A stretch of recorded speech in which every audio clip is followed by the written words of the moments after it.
Hi everyone, my name is Gautam. I'm a member of the education team here at Fremont Debate Academy. And in this video, we're going to be discussing the topic, animal testing for lab experiments is justified. Let's get started. So here's a brief overview of what I'm going to be covering in this video. First, I'll just start with some context for this topic, just so we know how to approach it. It'll be in the form of definitions and background information, and then we'll be moving into the proposition and opposition arguments that you can argue. So let's get started with some definitions and background, specifically with a definition that you should bring up, which is for the main term of the resolution, animal testing. Animal testing is defined as the use of non-human animals in experiments that seek to control the variables that affect the behavior or biological system under study. Now, that's a very convoluted definition. There's a lot of jargon, so let me break that down for you. Animal testing is basically the process of testing chemical substances or similar treatment options on animals to measure their effects.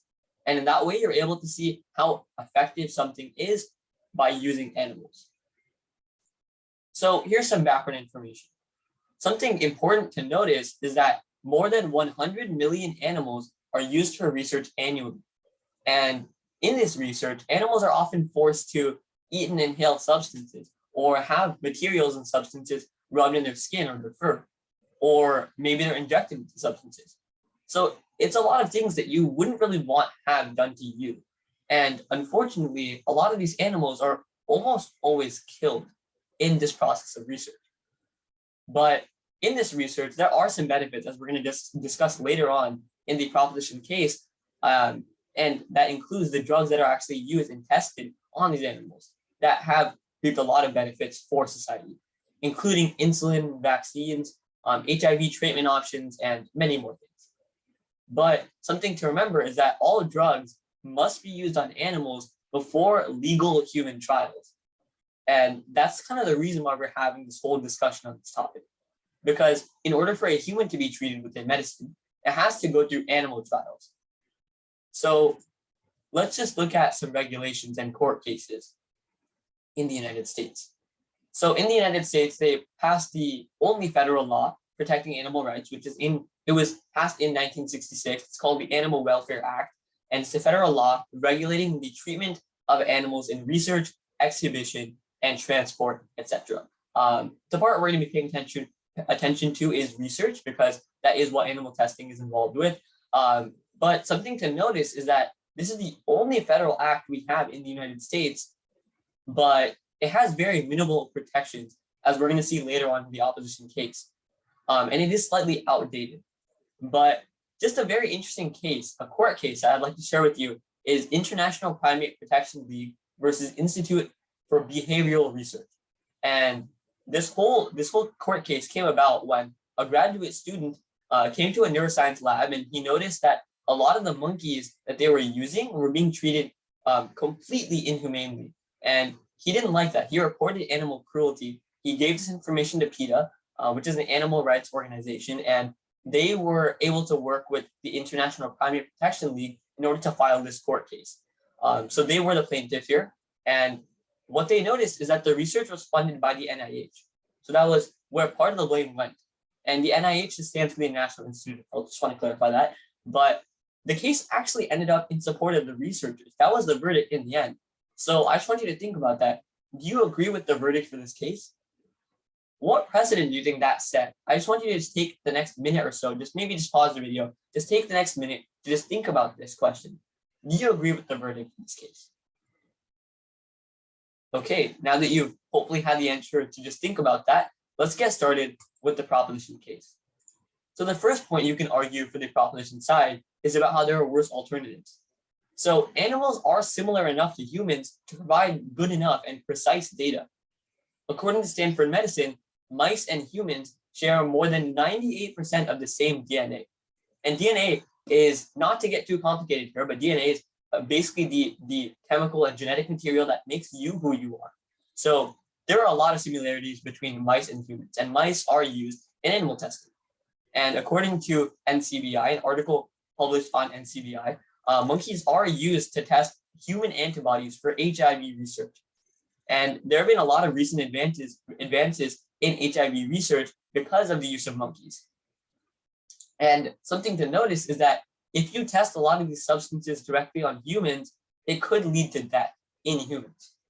And without animal research, there are much higher risks to humans. The second point you can argue for the proposition side is about innovation. Animal testing allows scientists to conduct more clinical experiments and trials and produce more medicines. For example, there's a very commonly prescribed hypertension drug in the United States. And hypertension is basically just when you have high blood pressure, but this drug is called Diovin. And in the whole development process of Diovin, this drug was used on rats and rabbits. And eventually it gained approval and it was put on the market, and it's very commonly prescribed now. So as you can see, there was a lot of innovation in that whole process when we had animal testing with the use of rats and rabbits. And in the end, there was basically mass production of this very common hypertension drug. And because of that, you can kind of tell that without animal testing, we're going to have a lot less or a lot fewer of these successful medical trials, which leads to decreased progress in medicine. And another thing to remember with animal testing is that a lot of times you're using these smaller animals, oftentimes rodents, so animals like mice and rats. And with these animals, you can study the effects of certain medicines on the entire life cycle of animals. So the lifespan of an average mouse is about 3 years. And that's really important, because if you use a medicine on that mouse, then you can see in that whole 3-year process how it's able to change its life just basically from the presence of that chemical or of that medicine in its body. And I just want you to remember that a human's average lifespan is somewhere around 70 or higher years. So you can't really do that with humans. So without animal testing, there is going to be lower human life expectancy, because you won't be able to look at the whole life cycle in humans alone. But that's it for the proposition side. Let's start with the opposition side. But before we get there, just a question for you. What arguments do you think the opposition side can argue on this topic? Okay, let's get started with the first point, which is all about cruelty. The first statistic that we brought up earlier on was about how 100 million animals are used in research every year. But that was only half the story. The true story here is that 100 million animals are killed in labs every year in animal testing research. And a lot of labs that end up using mice, rats, birds, reptiles, and amphibians are actually exempted from the minimal protections under the Animal Welfare Act, which is the federal law, the only federal law in the United States that we spoke about earlier. And along with that, only 4% of the animals that are involved in ongoing research projects are actually covered by animal welfare laws. So as you can see, there's very little regulation in place, which means that a lot of these companies can very easily be cruel to their animals during this whole animal testing process, which obviously to any rational person is a bad thing. That's where the crux of this argument is.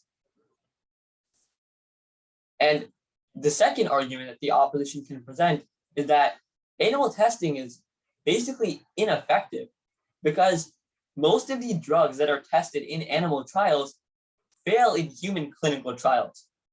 Now, just to give you an example to help you understand what that means, just using data from 2015, 85 vaccines that were made to treat HIV/AIDS, which is it's a very serious disease.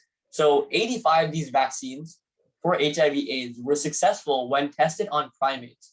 Again, primates are monkeys, so they were very successful when they were tested on primates. But when it came to human trials, none of these vaccines at all worked in humans, which basically means that a lot of these things that work earlier on that end up killing a lot of animals come to human trials only to fail, which is really disappointing if you think about it. And to make matters worse, a large number of animals are used in this animal testing process to even get a medicine or a drug over to human trials. So according to the Humane Society, which is another animal rights organization, the registration of a single pesticide requires more than 50 experiments and the use of as many as 12,000 animals. that just gives you an idea of how many animals are used in the animal testing process. And another thing to remember is that when you're getting animals, you're not going to get it for free. There's a reason why billions of dollars are allocated for funding, because there are very high costs to first get animals and then properly care for these animals. And again, this uses government funding, for example, from the NIH, as we spoke about earlier in the earlier court case we talked about. And it uses government funding that really could be allocated, probably should be allocated elsewhere. So according to PETA, approximately 47% of NIH-funded research involves experimentation on animals. So that just gives you an idea of how much government funding is used in research where animals are experimented on. And again, a lot of these animals die only for medicines to go on to human trials to fail. So just think about that. Is animal testing really effective? The opposition should argue that it is not effective. But that is all we have provided for you today for this topic. Thank you for listening. If you have any questions, please put them as comments just in the comment section on YouTube for this video. And if you enjoyed this video, please do not hesitate just to like or subscribe. Thank you for your time, and I hope you do well in the rest of your debate journey. Thank you, and have a good day.